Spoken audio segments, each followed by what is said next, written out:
Hey BookTube, this is Kelly. Thank you so much for watching my channel, Books I'm Not Reading. This is definitely the latest Friday Reads video I've ever made. Maybe Saturday morning for some of you. Yeah, my parents are coming tomorrow, so it'll be 13 months that I have not seen them. I was actually with them when things really started to get crazy with the pandemic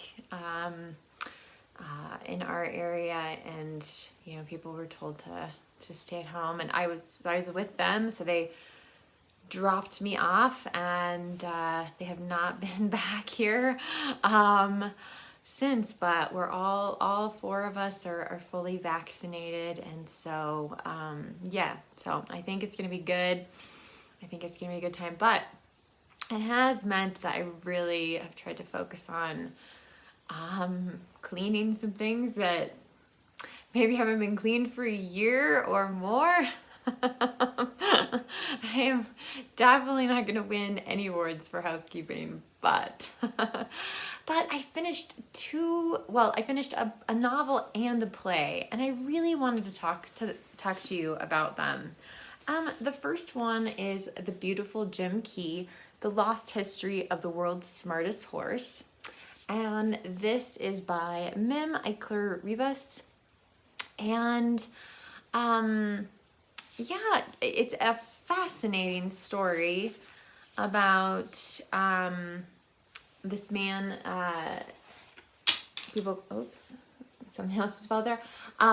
They called him called him Doc Key. His first name was William, and he was half African American and half Native American. He was just, fascinating person. Anyway, and he got this horse. Well, he got the horse's mom, and then and then this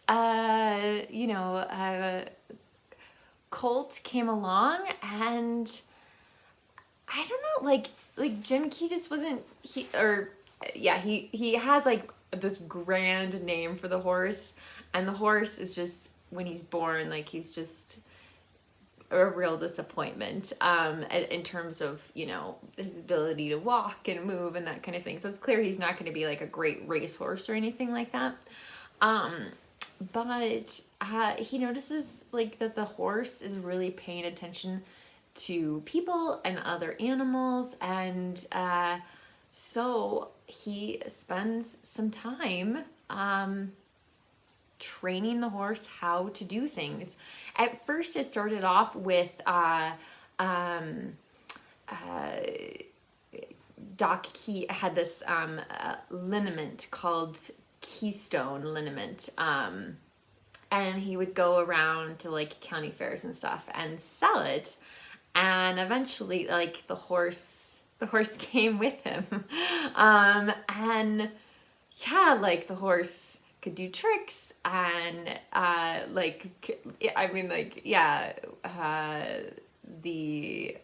like I said, Ducky, like he sometimes says things like, oh, I'm gonna get rid of this horse, so who wants to buy him? And like suddenly the horse like pretends to be sick or dead, those kinds of things.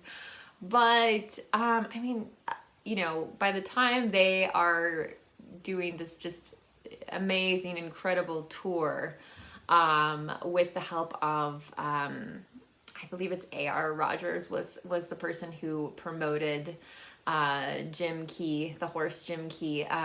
They called him the world's smartest horse, and he could he could make change up to a certain amount. It's clear he understood letters, and let's see, what's the other, letters and numbers, and again, like this was through a period of time of training, but the thing about it, and people always try to figure out like if it was a hoax or not, but all of their presentations, Doc Key would stand out in front, and they had this whole setup with letters and, you know, names and that kind of thing.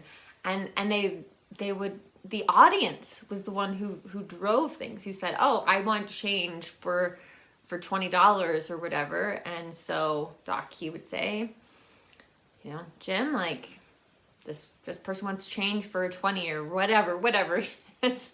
And yeah, and so like they had a register, who eventually, the company that made his horse register, it becomes a sponsorship, and they make him one that's got special tabs so that he can just pull the drawer open and that kind of stuff. It's amazing. It's amazing what the horse could do. Like he was really smart, and really seemed to have just so much personality to him. So anyway, so this is the story of you know, the education of the horse, and them traveling, you know, they went to so many World's Fairs and important events.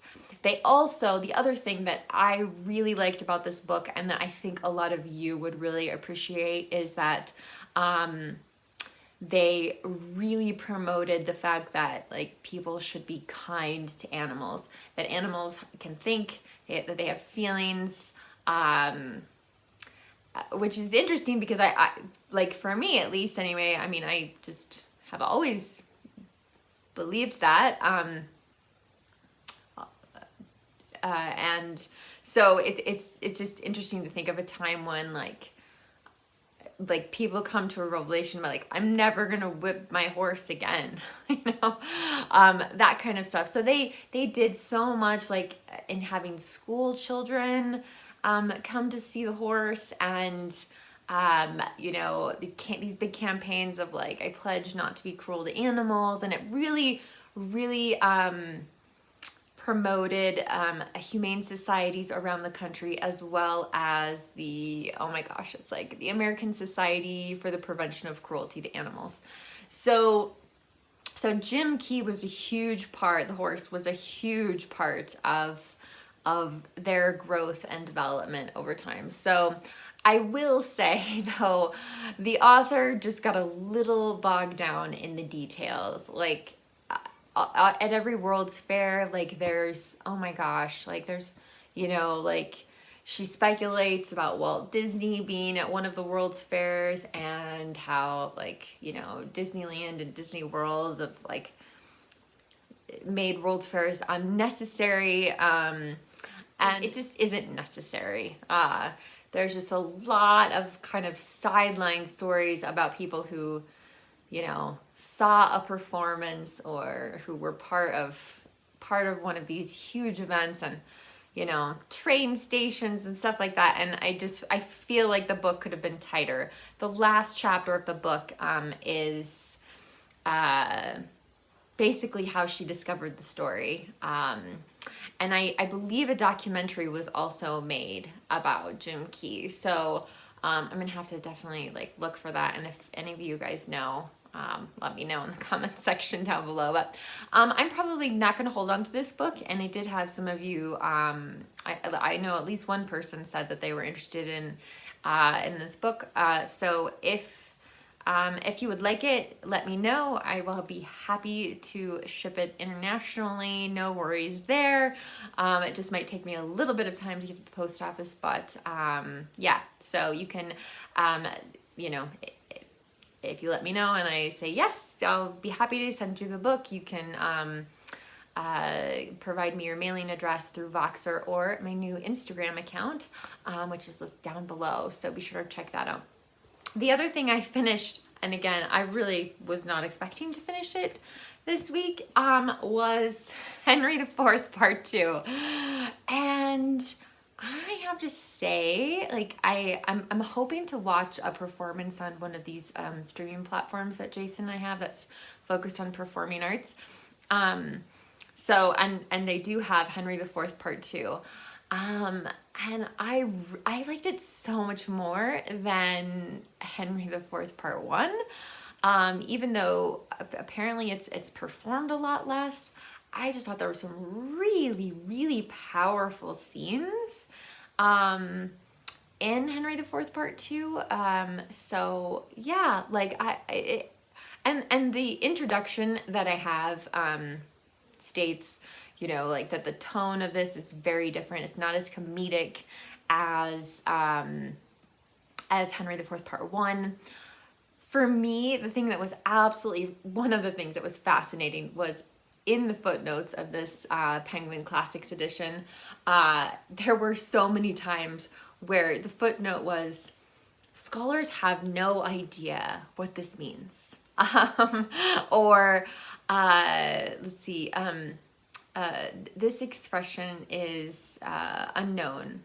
You know, those kinds of things, like we don't know why this is here, or in the quarto versus the folio, like the scene is omitted or whatever, that kind of thing. Like, it just really, I felt connected to Shakespeare in a different way by thinking about the fact that, you know, when he wrote these plays, like he didn't expect them to be performed for hundreds of years after him. He was writing for the people who, like, I mean, his audience knew about Henry IV. I mean, I clearly, and I don't, my British history is not great. So, you know, and he plays around with characters' ages and that sort of stuff. There's one scene where there's a character, I don't even think they have a line, and the footnote was like, this character was, you know, actually had been deceased for 5 years when he's supposed to appear in this, you know, in the timeline of the scene or whatever. So things like that. But, you know, he knew his audience understood and got the jokes. There was one footnote where it was just like, there are so many puns in this sentence. Like, scholars aren't sure what Shakespeare was really trying to say or whatever. And I loved that. I just, for some reason, it sounds backwards, but I loved that about, you know, just thinking about Shakespeare writing for his own audience in his own time. And yeah, so it was great. But anyway, so thank you guys so much for watching. I'm waiting on a message from Lindsay Reed, so I may be starting Brideshead Revisited next, but I may be reading something else. I'm not sure. So let me know what you're reading, what your plans are this weekend.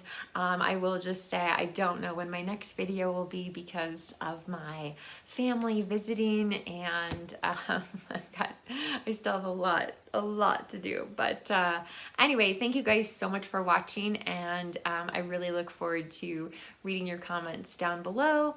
You can find me on Goodreads or Instagram down below as well, so be sure to send me a friend request or follow me on Instagram.